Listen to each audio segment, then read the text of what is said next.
नमस्कार दोस्तों, स्वागत है आपका एक्सेल एकेडमी में। I am Shubham विद्यु। तो दोस्तों, अगर आप भी मेरे साथ हैं तो वीडियो को लाइक, शेयर और चैनल को जरूर सब्सक्राइब करें।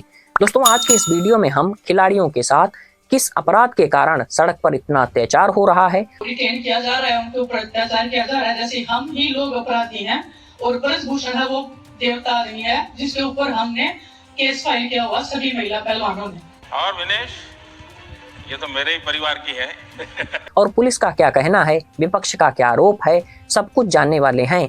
तो यहाँ पर दोस्तों, पहले मैं कुछ उदाहरण से आपको इस घटनाक्रम के बारे में परिचित कराने का प्रयास करता हूँ। तो साथियों, मेरा मानना है कि लोग गोल गोल काम करते हैं, कभी आपके साथ खड़े होते हैं, कभी आपसे दूर हो जाते हैं। अब आइए इसे दो उदाहरण से हम समझने का प्रयास करते हैं। अगर आरोप की बात की जाए तो पूर्वोत्तर के लोगों का भी यही आरोप है कि जब हम मेडल लाते हैं तो हमको भारतीय भारतीय कहा जाता है, उससे पहले चाइनीज, जापानीज, कोरियाई, नेपाली कहकर भारत में ही अपमानित किया जाता है। और दूसरा वर्ग है एससी और एसटी का।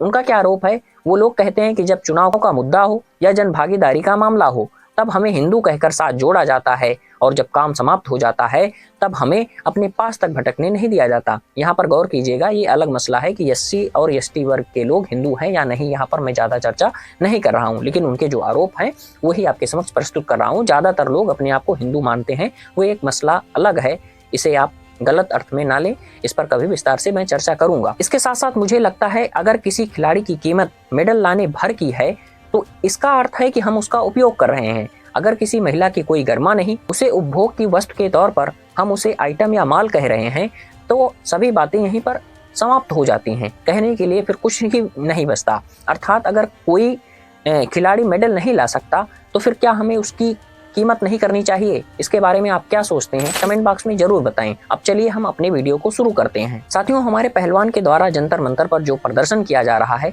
उसे खत्म करने के प्रयास के रूप में देखा जा रहा है। दिल्ली पुलिस ने रविवार को विनेश फोगाट, साक्षी मलिक, बजरंग पूनिया को कानून के उल्लंघन और विरोध स्थल पर व्यवस्था को ध्वस्त करने के आरोप में हिरासत में लिया। पहलवानों को घसीटा गया, सड़क से उठाया गया और पुलिस वैन में डाल दिया गया। यह घटना तभी घटित होती है जब उन्होंने सुरक्षा बैरिकेडिंग को पार करने और नए संसद भवन तक मार्च करने की कोशिश की। साथियों, यहाँ पर अब जो पुलिस का कहना है उसे हम समझने का प्रयास करते हैं। तो एक वरिष्ठ अधिकारी ने कहा कि हमें 2 से 3 घंटे के भीतर जंतर मंतर से पहलवानों से जुड़ी हर चीज को हटाने का निर्देश दिया गया। गद्दे, बांस के खंभे, पानी के बोतल, एयर कूलर को पटरियों से पीछे लाद दिया गया। पहलवानों के समर्थन में लगे सभी पोस्टरों को भी उतार दिया गया। इसके साथ साथ जैसे ही पुलिस वैन जंतर मंतर से बाहर निकली, विनेश ने खुली खिड़की से कहा कि नया देश मुबारक हो। अब आइए विपक्ष के बारे में जानते हैं। तो दिल्ली मुख्यमंत्री अरविंद केजरीवाल ने पुलिस के व्यवहार की निंदा की। उन्होंने ट्वीट किया कि भारत के नाम को और ऊंचाई पर ले जाने वाले खिलाड़ियों के साथ ऐसा व्यवहार बेहद गलत और निंदनीय है। कांग्रेस नेता राहुल गांधी ने कहा कि राज्याभिषेक खत्म हो गया है। घमंडी राजा सड़कों पर जनता की आवाज को कुचल रहा है। सड़कों पर महिलाओं को तानाशाही ताकत से पीटा गया। खागड़े ने कहा कि भाजपा आरएसएस के शासकों के 3 झूठ अब देश के सामने बेनकाब हो गए हैं। पहला लोकतंत्र, दूसरा राष्ट्रवाद, तीसरा बेटी बचाओ। खागड़े ने आगे कहा कि नई संसद के उद्घाटन का अधिकार राष्ट्रपति से छीन लिया गया। अब आइए आरोप और विरोध के बारे में जानते हैं। द इंडियन एक्सप्रेस की रिपोर्ट के अनुसार 21 अप्रैल 2023 को नई दिल्ली के कनॉट प्लेस पुलिस स्टेशन में दर्ज की गई शिकायतों में 2 महिला पहलवान शिकायतकर्ताओं ने बताया कि कैसे सिंह ने कथित तौर पर उनकी सांस की जांच के बहाने उनके स्तनों और पेट को यौन और अनुचित तरीके से छुआ। उन्होंने यौन उत्पीड़न के 8 उदाहरणों का हवाला भी दिया। इसके साथ साथ विनेश फोगाट, जिन्होंने विश्व कुश्ती चैंपियनशिप में कई पदक जीते हैं, ने दावा किया कि 2021 में टोक्यो ओलंपिक में पदक से चूक जाने के लिए ब्रिजभूषण द्वारा उन्हें मानसिक रूप से प्रताड़ित किया गया। अब यहाँ पर जो ब्रिजभूषण है उनका क्या कहना है?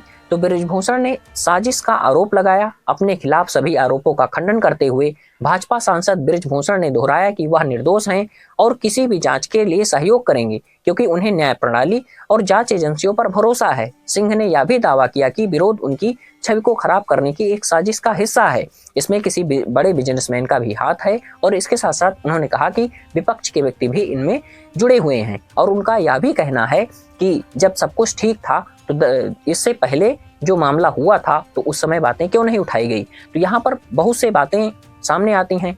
कुछ जो पहलवान हैं उनका कहना है कि बहुत लोगों को डराया धमकाया गया है, उन्हें जान से मार देने की धमकी तक दी गई है, इसलिए जो व्यक्ति हैं जो पीड़ित हैं वो भी सामने नहीं आ पा रहे हैं। इसके साथ साथ कुछ महिला खिलाड़ियों ने ये भी बताया कि जब हम कहीं जाते थे तो वहाँ पर बस में ये आकर बैठ जाते थे, इससे लड़कियाँ कंफर्टेबल नहीं महसूस करती थी। इसके साथ साथ जब हम किसी होटल में रुकते थे तो उसके आसपास ही ये अपना रूम भी लेते थे। इस तरीके का भी आरोप लगाया गया और यहाँ पर बहुत से आरोप लगाए जा रहे हैं और यहाँ पर उनका सबका खंडन होता जा रहा है और कोई भी अभी स्पष्ट मामला हमारे समक्ष प्रस्तुत नहीं हो रहा है। इसके साथ साथ बृजभूषण सिंह ने कहा कि जंतर मंतर से आपको न्याय नहीं मिलेगा, अगर आपको न्याय चाहिए तो आपको पुलिस और अदालत जाना होगा। यही पूरा घटनाक्रम है और यही पूरा मामला है। यहाँ पर महिलाओं के लिए कुछ अलग से नियम बनाए जाने चाहिए। इसके साथ साथ जो वहाँ के कुछ रिटायर्ड टाइप के हों, उनके जो विशेषज्ञ हों, जिन्हें अच्छी जानकारी हो, जिन्होंने पहले काम किया हो,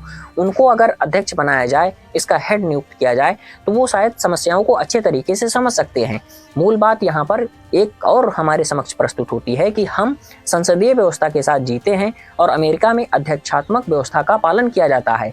वो मसला अलग है कि कौन सी व्यवस्था अलग है, क्योंकि हम मुझसे ज़्यादा ज्ञानी थे कौन जो संविधान बना रहे थे, उन्होंने बहुत से बातों को ध्यान में रखते हुए हमारे लिए संसदीय व्यवस्था का चयन किया। लेकिन यहाँ पर सबसे महत्वपूर्ण कमियां जो बताई जाती हैं वो यही है कि राजनीतिक पार्टी के लोग इन सभी दलों में या फिर जो विभाग हैं वहाँ पर बैठा दिए जाते हैं, जो कि गलत होता है। अगर एक मंत्री है, वह मान लीजिए कि रक्षा विभाग का मंत्रालय बन गया, हेड बन गया, रक्षा मंत्री बन गया और उसे उतनी खास जानकारी नहीं है, तब फिर उसे कौन से वेपन खरीदने चाहिए, कौन सी डील करनी चाहिए, वर्तमान लैस से वर्तमान परिदृश्य में कौन से हथियार हमारे लिए काफ़ी ज़्यादा उपयोगी हैं, इसके बारे में सही जानकारी नहीं होगी। अमेरिका में क्या होता है कि किसी भी मंत्रालय के लिए किसी भी व्यक्ति को नियुक्त किया जाता है जो उस व्यक्ति उस क्षेत्र के लिए काफ़ी ज़्यादा योग्य हो। अगर आप किसी व्यक्ति को वित्त मंत्री बना रहे हैं और उसने हिस्ट्री में डिग्री ले रखी है तो फिर वह क्या ही सही तरीके से काम कर पाएगा या कर पाएगी। अगर आप किसी को स्वास्थ्य मंत्रालय का हेड बना दे रहे हैं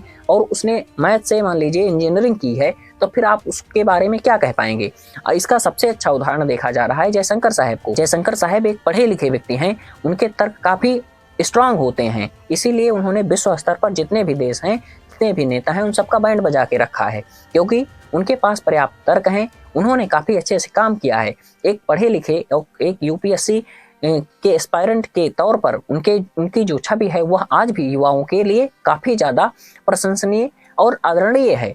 तो यहाँ पर मूल बात यही है कि अगर हमारे पास एक अच्छे पढ़े लिखे नेता हों और अच्छे से अच्छे विभाग में उनको चयनित किया जाए, जो जिस क्षेत्र का योग्य व्यक्ति हो उस क्षेत्र में उसका चयन किया जाए, तब शायद यह मामला ऐसा ना घटित हो और उन्हें हम काफ़ी अच्छा कर सकते हैं।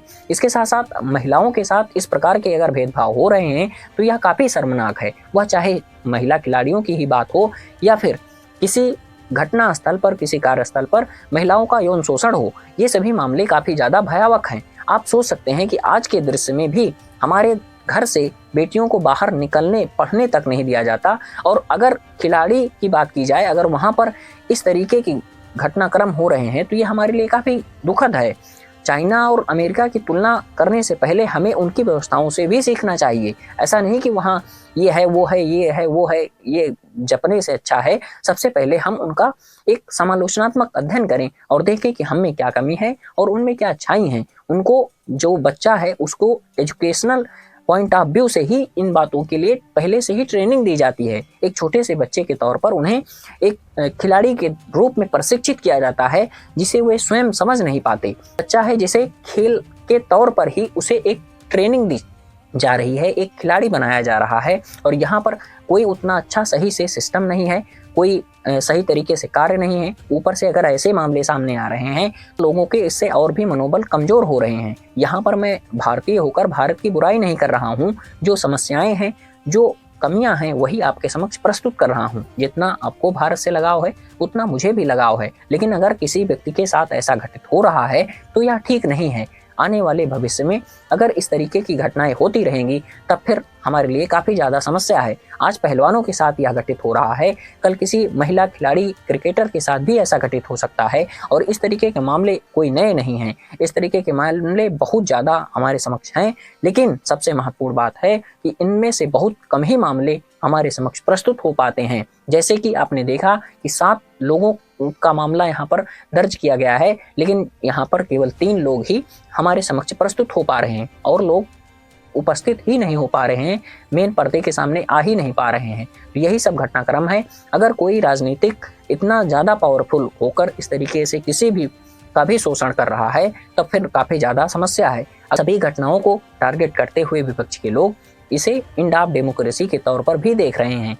तो हमें इन सब मामलों पर काफ़ी सतर्कता और गहन चिंतन और मनन करना चाहिए, जिससे कि जो घटनाएं वर्तमान में घटित हो रही हैं उन्हें हम भविष्य में ना दोहराएं। इसके साथ साथ इस मामले की अच्छे तरीके से जांच होनी चाहिए, जिससे कि दूध का दूध पानी का पानी। मैं कह रहा हूं कि अगर सिंह का ये दावा सही है कि खिलाड़ी जो विरोध कर रहे हैं वह उनकी छवि को खराब करने के लिए कर रहे हैं, अथवा उन्हें किसी विपक्ष के व्यक्ति अथवा किसी बड़े बिजनेसमैन ने फंडिंग की है, तो इसकी भी जांच होनी चाहिए। जो आरोपी हो उसे सजा मिलनी चाहिए। सबसे महत्वपूर्ण बात यही है। इस बारे में आप क्या सोचते हैं वीडियो के कमेंट बॉक्स में जरूर बताएं। मिलते हैं किसी नेक्स्ट वीडियो में। आप सभी लोगों का बहुत बहुत आभार। धन्यवाद दोस्तों।